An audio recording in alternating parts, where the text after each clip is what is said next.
Di masanya, Barus adalah lautan ilmu. Orang dari berbagai bangsa datang untuk berniaga dan berdakwah, yang kemudian membentuk corak Barus yang khas. Kedatangan orang-orang dari berbagai belahan dunia ini terbuktikan melalui adanya berbagai makam yang berasal dari berbagai bangsa yang terserak di sekujur Barus. Di antara arus kedatangan ini, orang-orang dari Timur Tengah adalah yang paling masif, yang menurut catatan terjadi sejak abad ke-9 Masehi atau lebih awal lagi. Namun, pada abad 16 muncul keadaan yang berkebalikan, yakni dari Barus atau Sumatera ke Timur Tengah. Dan penanda arus balik itu adalah Hamzah Fansuri. Pandangan akan adanya arus balik ini disandarkan pada penemuan sebuah batu nisan di pemakaman Bab Ma'la di Mekah.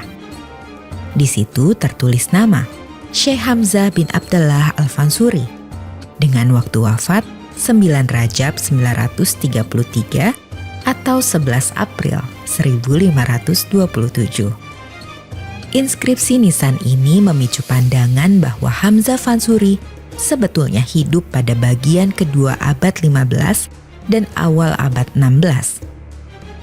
Dan secara niscaya, penemuan ini tidak saja menantang keberadaan makam Hamzah Fansuri yang selama ini memang ada di mana-mana, tetapi juga perihal periode hidup sang sufi. Selama ini terdapat pendapat yang mengemuka ihwal masa hidup Hamzah Fansuri. Salah satunya datang dari Syekh Naqib Al-Atas. Menurut Naqib, Hamzah Fansuri hidup pada akhir abad ke-16 dan wafat pada awal abad ke-17 Masehi. Hamzah diyakini hidup sebelum dan semasa pemerintahan Sultan Alauddin Riayat Shah berkuasa di Aceh Darussalam. Naqib menyandarkan pendapatnya dari syair yang diperkirakannya merupakan persembahan Hamzah kepada Sultan Alauddin. Kata Shah Alam dan juga Al-Mukammal memang dikenali melekat pada Sultan Alauddin Riayat Shah. Akan tetapi, term Shah Alam dan Al-Mukammil bukanlah khas Alauddin Riayat Shah semata, tetapi sebutan umum untuk penguasa Melayu.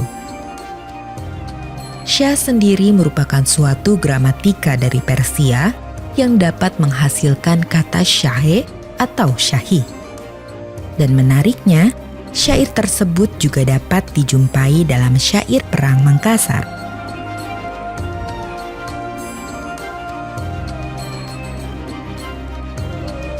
Sementara itu, syair-syair Hamzah Fansuri memiliki kecenderungan tidak memegahkan dunia serta kekuasaan, yang membuat peluangnya untuk memuji-muji raja menjadi kecil.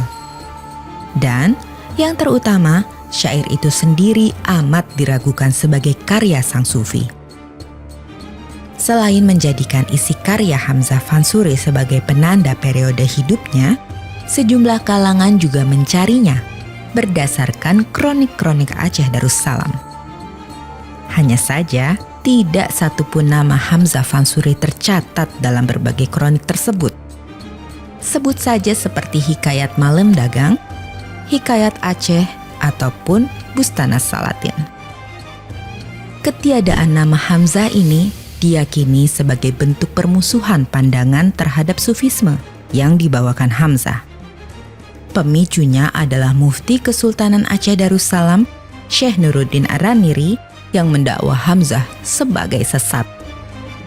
Nuruddin Ar-Raniri itu tiba di Aceh, ya, itu Hamzah Fansuri sudah meninggal dunia, sudah tidak ada. Yang ada adalah kitab-kitab yang dikaitkan dengan karya Hamzah Fansuri. Salah satu kitab itu memang itu yang dibaca oleh Nuruddin Ar-Raniri agaknya memang menyesatkan bagi pemahaman Islam itu. Jadi diklaim sebagai karya murid Hamzah Fansuri.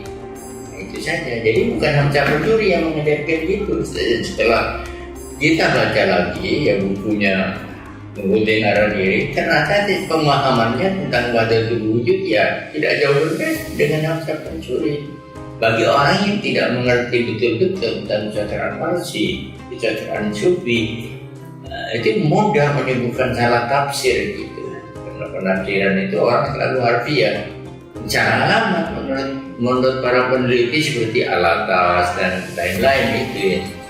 Nah, bagi yang setuju pendapatnya Nuruddin Araniri ini diiyakan saja gitu.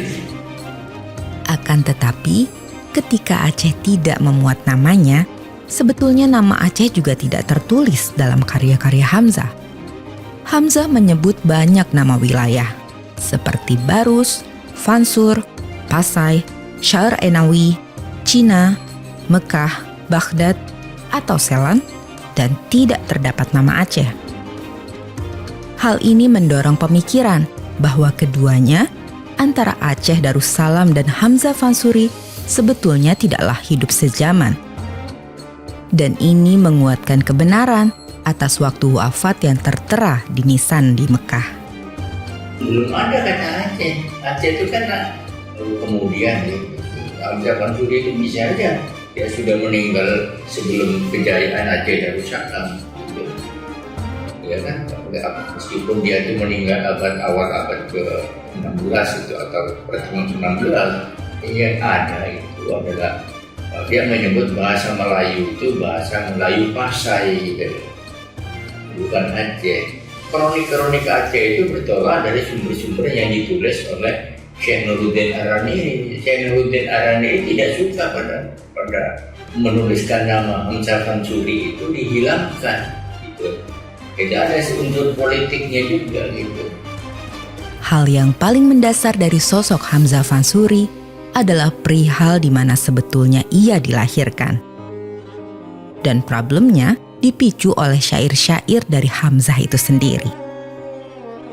Syair-syair ini mendorong pemikiran bahwa Hamzah merupakan keturunan Barus yang lahir di Syahr Enawi.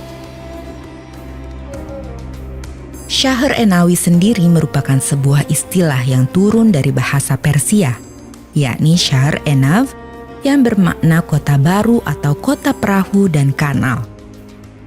Nama ini terletak di jantung kerajaan bangsa Siam, Ayutthaya, yang sekarang berada di utara Bangkok, Thailand. Akan tetapi, terminologi Syahr Enawi atau yang sebunyi dengan itu tertulis pula di dalam Hikayat Aceh. Dan ini menunjukkan ia terletak di dalam atau tidak jauh dari Aceh.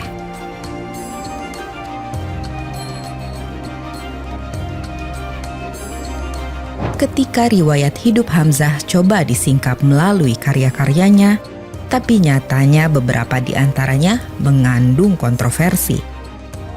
Sejauh ini para pakar menyepakati bahwa karya prosa yang dihasilkan Hamzah adalah Astral Al-Arifin yang membahas tarekat dan tauhid, Syarab Al-Ashikin yang membahas ihwal tarekat, syariat, hakikat dan ma'rifat, serta Al-Muntahi yang membahas tasawuf.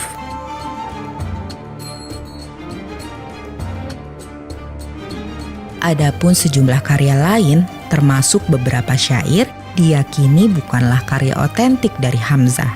Sebut saja seperti syair dagang atau syair perahu yang masyhur itu.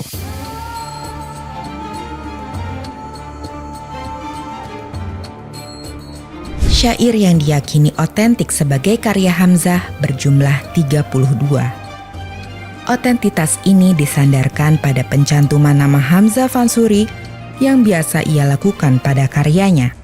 Sebab banyak syair yang sebelumnya diyakini miliknya ternyata bersifat anonim atau ditandai nama penulis lain, seperti Hasan Fansuri di kemudian hari.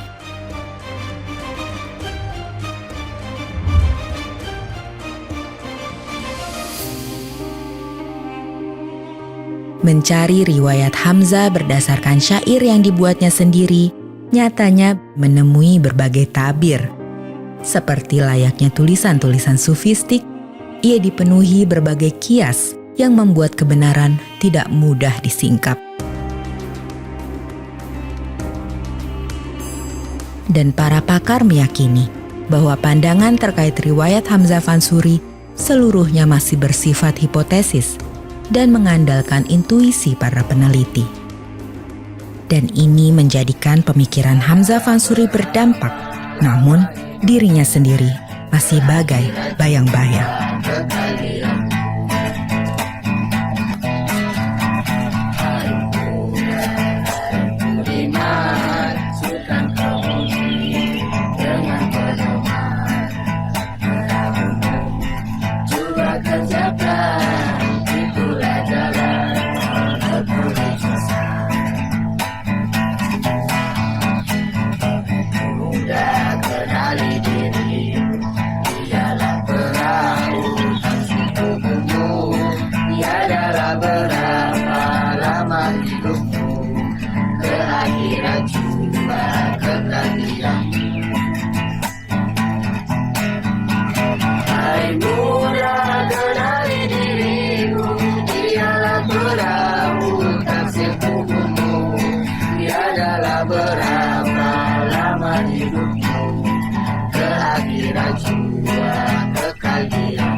Kerjakan